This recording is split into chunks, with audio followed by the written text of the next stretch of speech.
حضور صلی اللہ علیہ وسلم کی آمد سے 1000 سال پہلے کا واقعہ ہے۔ حضور صلی اللہ علیہ وسلم ابھی پیدا نہیں ہوئے، 1000 سال پہلے کی بات ہے۔ ایک بادشاہ تھا جس کا نام تھا تبا نامی بادشاہ کی حکومت سلطنت روئے زمین کے بیشتر حصے پر پھیلی ہوئی تھی۔ تو ایک دن تبا نامی بادشاہ نے سوچا کہ میں اپنی سلطنت کے شہروں اور ملکوں کا دورہ کرتا ہوں، اپنی سلطنت کے شہروں اور ملکوں کی سیر و تفریح کرتا ہوں۔ چنانچہ اس نے اپنے بڑے بڑے وزیر اور مشیر بلائے، اپنی خواہش کا اظہار کیا اور انہیں حکم دیا کہ تیاریاں شروع کی جائیں۔ جب تیاریاں مکمل ہو چکی تو کتابوں میں آتا ہے بادشاہ نے سفر شروع کیا اس نیت کے ساتھ کہ اپنی سلطنت کے ملکوں اور شہروں کا دورہ کرتا ہوں، اپنی سلطنت کے ملکوں اور شہروں کی سیر و تفریح کرتا ہوں، اپنی عوام اور اپنی رعایا کے پاس جاتا ہوں، ان کے حال حوال پوچھتا ہوں۔ جب سفر شروع ہوا تو سفر اس شان و شوکت کے ساتھ تھا کہ بادشاہ اپنی سواری پر سوار ہے، بادشاہ کے ساتھ وزیر مشیر بھی ہیں، بادشاہ کے ساتھ ہزاروں کی تعداد میں فوجی بھی ہیں، ہزاروں کی تعداد میں پولیس بھی ہے، بادشاہ کے ساتھ ہزاروں کی تعداد میں حکیم اور ڈاکٹر اور طبیب بھی موجود ہیں، اور بادشاہ کے اس لشکر میں 4000 بڑے بڑے علماء بھی موجود ہیں۔ سفر شروع ہوا، ترتیب یہ تھی، بادشاہ کا قافلہ چلتا رہا، جو بھی شہر آتا بادشاہ کے داخل ہونے سے پہلے شہر والوں کو اطلاع دی جاتی کہ بادشاہ سلامت آ رہے ہیں۔ شہر کے لوگ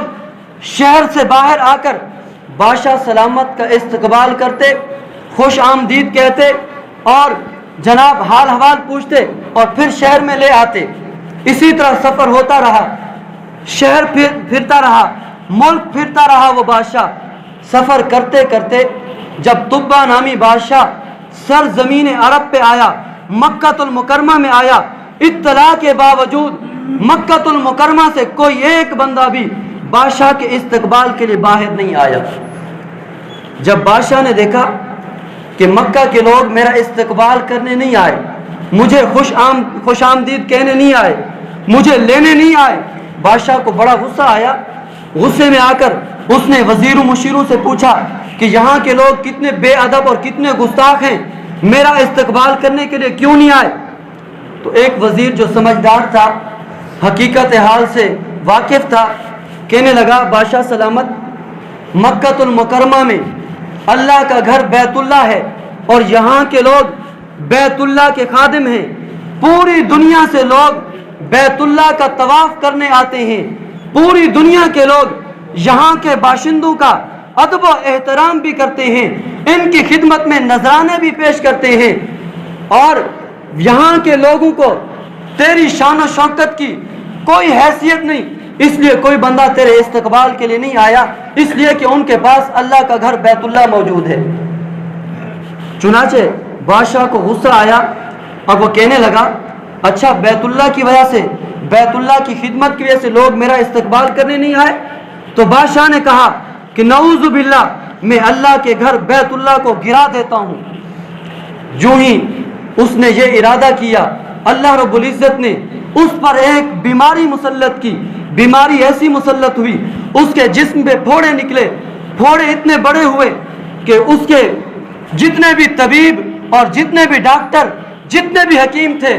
وہ علاج میں مصروف ہو گئے، لیکن اللہ کا کرنا یہ ہوا، حکیم و طبیب جتنا علاج کرتے گئے مرض اتنا بڑھتا گیا، حتیٰ کہ وہ پھوڑے اتنا بڑے، بادشاہ کے جسم سے اتنی بدبو آنے لگی کہ کوئی وزیر مشیر، کوئی بندہ بادشاہ کے قریب بیٹھنے کے لیے تیار نہیں تھا۔ بادشاہ بھی پریشان، پورا قافلہ بھی پریشان۔ تو اب اس پریشانی کے عالم میں بادشاہ نے کہا کہ اس مرض کا کوئی علاج ہو سکتا ہے؟ تو علماء کی جماعت میں سے ایک بڑا عالم کھڑا ہوا اور کہنے لگا کہ بادشاہ سلامت، اگر جان کی امان پاؤں تو سچی بات بتاؤں؟ تو بادشاہ نے کہا ضرور بتاؤ، مرض کیا ہے، اس کا علاج کیا ہے؟ تو وہ عالم کہنے لگا کہ جناب مرض تو آسمانی ہے، علاج زمینی کیا جا رہا ہے، اس لیے افاقہ نہیں ہو رہا، اس لیے تمہاری بیماری دور نہیں ہو رہی۔ بادشاہ کہنے لگا کیا مطلب؟ مرض آسمانی کیسا، علاج زمینی کیسا، تمہاری بات کا مطلب کیا ہے؟ تو اس عالم نے کہا بات یہ ہے کہ تم نے اللہ کے گھر بیت اللہ کو گرانے کا ناپاک ارادہ کیا ہے، اس وجہ سے اللہ رب العزت نے تمہارے جسم پر یہ بیماری مسلط کر دی ہے۔ جب تک اس مذموم ارادے سے توبہ طیب نہیں ہوتے تب تک تمہاری یہ بیماری ختم نہیں ہو سکتی۔ چنانچہ بادشاہ کو یہ بات سمجھ آئی، سمجھنے کے بعد تبا نامی بادشاہ نے توبہ کی اور ارادہ کیا کہ بیت اللہ کا ادب و احترام کروں گا، اور جو ہی اس نے توبہ کی تو بادشاہ کی بیماری ختم ہو گئی۔ بادشاہ سلامت بیت اللہ میں حاضر ہوا، بیت اللہ کا طواف کیا، اور بیت اللہ کے جتنے خادم اور مجاور تھے ان کو تحفے تحائف دیے، اور بیت اللہ پر عمدہ قسم کا غلاف بنا کر بیت اللہ پر چڑھوایا۔ اور سب سے پہلے تبا نامی بادشاہ نے بیت اللہ پر غلاف چڑھایا تھا، اور آج بھی ہر سال بیت اللہ پر عمدہ قسم کا اعلیٰ قسم کا غلاف بنا کے چڑھایا جاتا ہے۔ تبا نامی بادشاہ نے بیت اللہ کا ادب و احترام کر کے غلاف چڑھا کے اگلا سفر شروع کیا، اور اگلی منزل جو تھی وہ مدینہ طیبہ تھی۔ جب مدینہ طیبہ قافلہ پہنچا تو علماء کی جماعت 4000 علماء موجود تھے۔ علماء کی جماعت نے کہا کہ اس سرزمین سے ہمیں اللہ کے آخری نبی حضرت محمد مصطفیٰ صلی اللہ علیہ وسلم کی آمد کی خوشبو آ رہی ہے، اس لیے تم اگر آگے جانا چاہتے ہو جاؤ، سفر کرنا چاہتے ہو سفر کرو، مگر ہم آخری نبی کی آمد کی انتظار میں مدینہ طیبہ میں اپنی زندگی گزار دیں گے۔ تو یہی میں نے کہا کہ باقی نبیوں کی آمد کا انتظار صرف گھرانے کو تھا، حضور کی آمد کا انتظار پورے زمانے کو تھا۔ حضور کی آمد سے بھی 1000 برس پہلے علماء اور بادشاہ حضور کی آمد کا انتظار کر رہے تھے۔ جب تبا نامی بادشاہ نے سنا کہ اللہ کے آخری پیغمبر اس سرزمین پر آئیں گے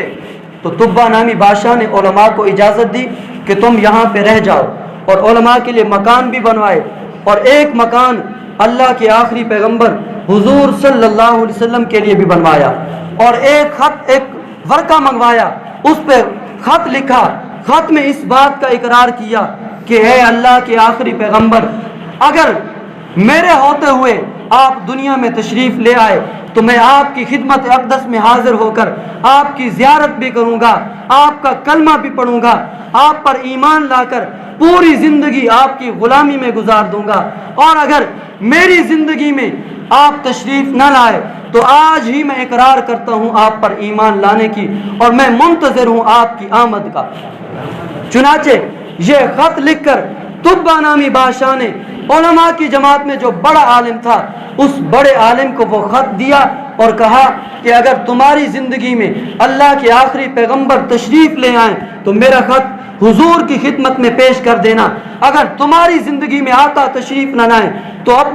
اپنی نسل کو یہ خط دے کر جانا، ان کی زندگی میں تشریف نہ لائیں تو نسل در نسل میرا یہ خط چلتا رہے، جب اللہ کے محبوب اللہ کے آخری پیغمبر سرزمین مکہ میں پیدا ہوں اور